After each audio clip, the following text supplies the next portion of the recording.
Hello, ladies and gentlemen. Welcome back to the channel. Today we are talking about a topic I'm sure many of you are curious about, and certainly I was when I entered the chess world, to some degree, whatever you can call that I do entering. How much do chess players make, and how much money are they in for? How much do the top players make? What happens if I want to pursue chess as a career? In summary, not much. It really, really is not much at all. As sad as it is to say, the chess boom that happened online for content creators has not reached prize pools for top level players. Is the unfortunate reality that we're facing.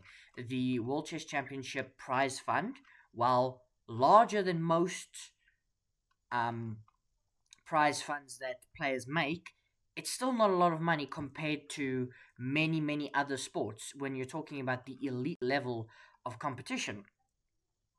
This year, Magnus Carlsen, the best player in the world, made almost 1.5 million in prize money this last year. That sounds amazing, but here's the uncomfortable truth. Only a tiny fraction of chess players make a living on tournaments alone.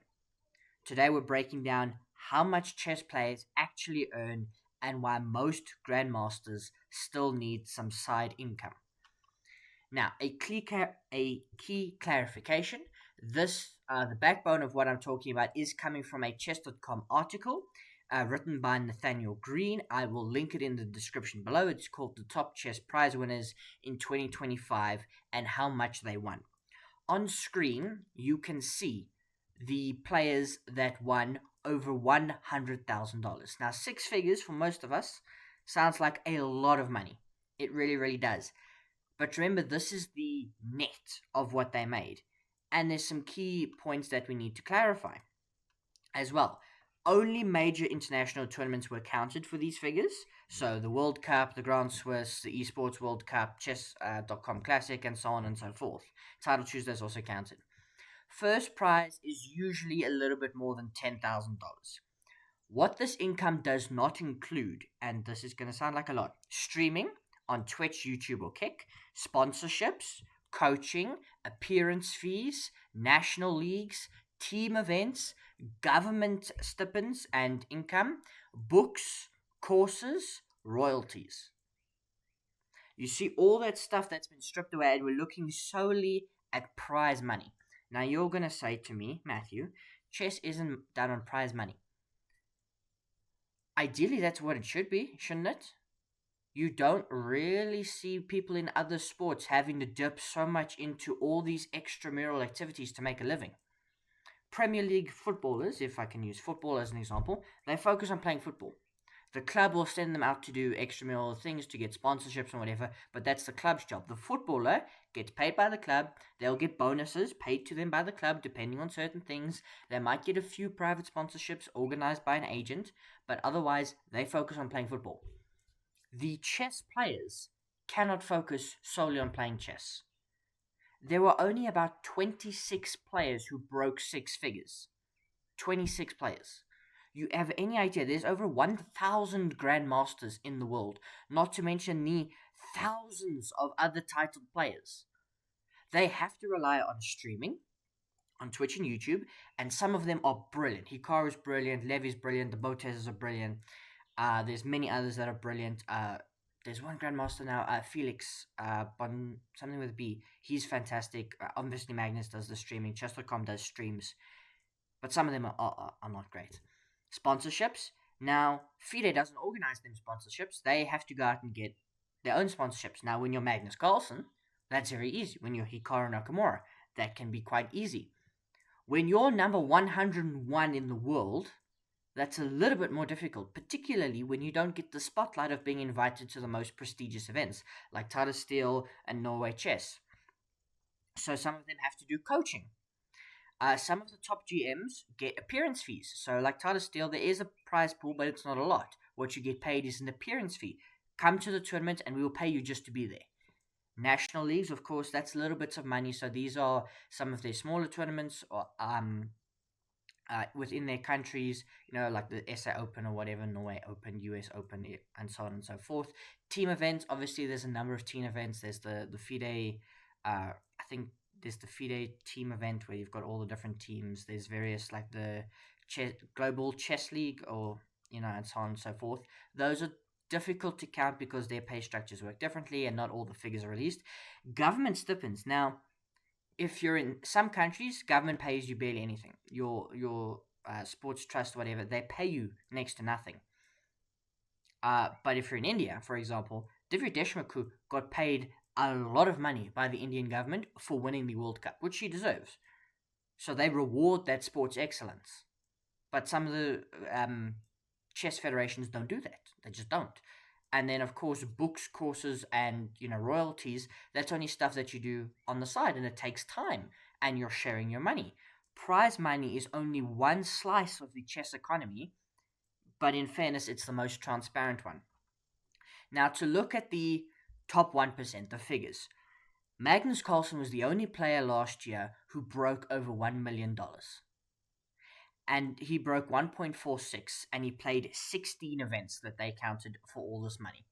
Now that's Title Tuesday, that's the Esports World Cup, where he got his biggest payday of $300,000. Fabiano Caruana, who was second, who played like 14 events, $890,000. Lavon Aronian, who won several events, had a fantastic year, $750,000. Hikaru Nakamura was a quieter year for him, $590,000. Now, Hikaru doesn't rely on prize money anymore. Magnus Carlsen could probably not rely on prize money effectively. Hikaru has his streaming. He's a content creator. He's got his YouTube channel, which is very successful. He streams a lot. He does a lot of different things. He's got sponsorships. So does Magnus Carlsen. They're happy to just pitch up at whatever event they would like to play and play. Of course, Hikaru also won for like the Louisiana State Championship, but no one counts that. That was like $100 or whatever. Just some important framing. These top players are global superstars. They're invited to all the important closed events where the prize money is huge. They often get guaranteed prize money because they're being paid appearance fees for some of these events, and because they're so good, they're guaranteed to at least earn it. Remember, just because you go to a chess tournament doesn't mean you're going to get paid prize money. It's only for the top players. And they're able to choose their schedules strategically, where you and I, if we're going to try and make a living, we're going to have to play every single event. This is not the average Grandmaster experience. This is the elite bubble that earns all this money. The $100,000 club. Now, only 26 players made six figures worldwide. That's out of 1,800 Grandmasters, active Grandmasters, and tens of thousands of title players. $100,000 prize money is not a salary. That's not what they've made net. That's what they've made, but then you factor in the travel to all these events, hotels, seconds who will do some prep for them, coaches, entry fees, taxes. So if you make $100,000, you might only come out with 60 or 40,000, or 40 or 60,000. So six figures sounds rich until you realize it might only mean living very modestly in Europe or just scraping by in some of the more expensive countries. Obviously, $40,000 in South African money is quite a lot, but how difficult is it really to earn? It's really, really difficult. Only 26 players. Now, 26 players, you go through them. We've got them on screen. Go through the 26 players. It's Magnus Carlsen, Lavon Aronian, Hikaru Nakamura, Ali Reza Firouzja, Vincent Kram, Maxim Vachilegrov, Arjun Erigaisi, Nordbek Abdusattorov, Yakovar Sandarov, Ju Wen-Jun. She's 11th. She won the World Championship this year. Her paycheck for winning the Women's World Championship was $300,000. That is what Magnus Carlsen got paid, he got paid just a bit less than that, $250,000, for winning the Esports World Cup. Unbelievable. 12th place, Pragdananda Ramesh Babu, Tanjani, Hans Niemann, Anish Giri, Wesley So, Gukesh Damaraju, Andrei Isapenko, Wei Yi, Anna Musachuk, Jan Nepomniachtchi, Jan Krzysztof Duda, Nihal Sarin, Zhu Jina, Humphrey Konaru, and then Vladislav Artemiev, who broke $116,839 playing 7 events. Now look, Fabiano Caruana played 19 events, so he played the most. A lot of these players didn't play more than 10 events. to be fair. But what about the players who were playing more and just didn't win? Remember, these guys are the winners of the big events. If you're listen to the names, they won World Rapid and Blitz, they won Grand Swiss, they won World Cup, they won Grand Prix Series, they won freestyle chess, and so on and so forth. That's where they earned all their income. Like I've got you can go to the article. Um, Magnus Carlsen leads the all-time lifetime total, so he's first. Then it's Vishy Anand, then it's Garry Kasparov, Anatoly Karpov, Vladimir Kramnik, Fabiano Caruana only in sixth place. Fabiano Caruana is $8 million behind Magnus Carlsen, just to put into perspective. And he's 2 years younger than Magnus. Jan Nepomniachtchi, also $8 million behind. Levan Aronian, who is one of the best players in the world, was like world number 2 for so long, is 8th on the list. Then you've got Hikaru Nakamura. Ding Liren, who's had 2 World Championship matches and a couple of candidates matches. $3,500,000 for his whole lifetime total of events that they've counted. And this year he only added $6,000. So he had to be doing something else, because he definitely wasn't making his money playing chess tournaments. Then it's Bobby Fischer, Veselin Topalov, Maxim Vachier-Lagrave, Wesley So on and so forth. You can read that. Like, the biggest prize pool this year was $300,000 for the Women's World Championship, which was won by Ju Jun. Then it was $250K for the Esports World Cup. Then there was $200,000 for all the freestyle chess events in Varsenhuis, Paris, Las Vegas, and South Africa. 2 won by Aronian, and he was nowhere near the top. He won $400,000 for winning 2 of them. Magnus Carlsen won in Paris, and Vincent Keimer won in Varsenhuis. The Clutch Chess Championship Showdown, $170,000 for Magnus Carlsen. Grand Chess Tour Final, $150,000 for Fabiano Caruana. The FIDE World Cup, and this is the big problem, the FIDE World Cup was $120,000 to Yakovar Sundarov.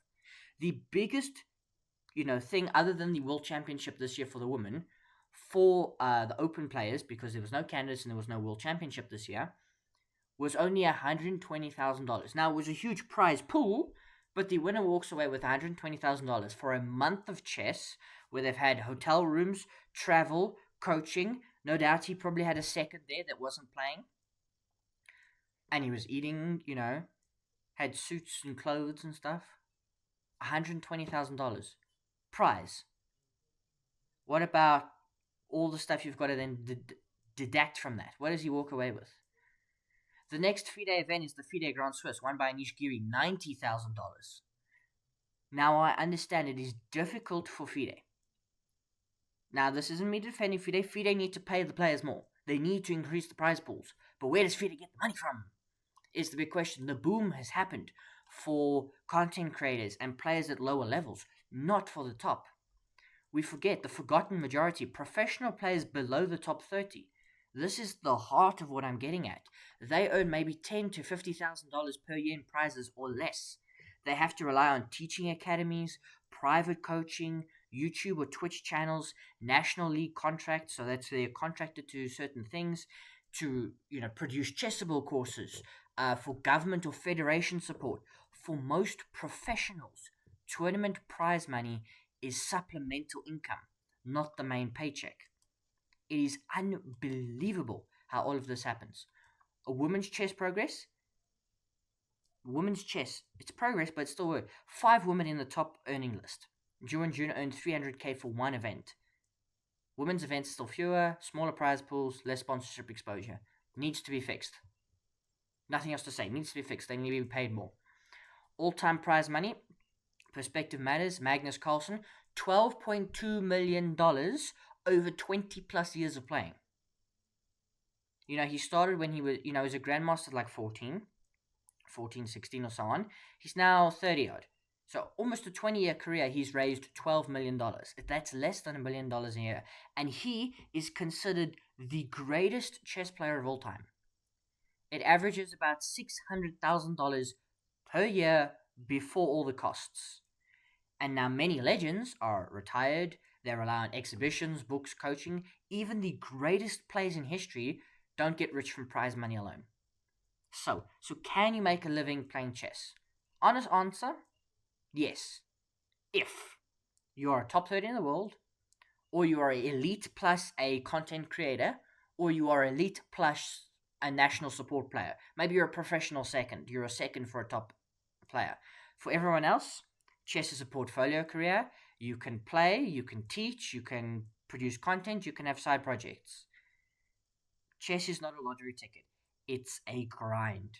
And for most chess players, passion pays more than prize money. Did these numbers surprise you? Did they upset you? Should prize money be higher? Is chess moving in the right direction financially? What do you think? Tell me what you think in the comments down below.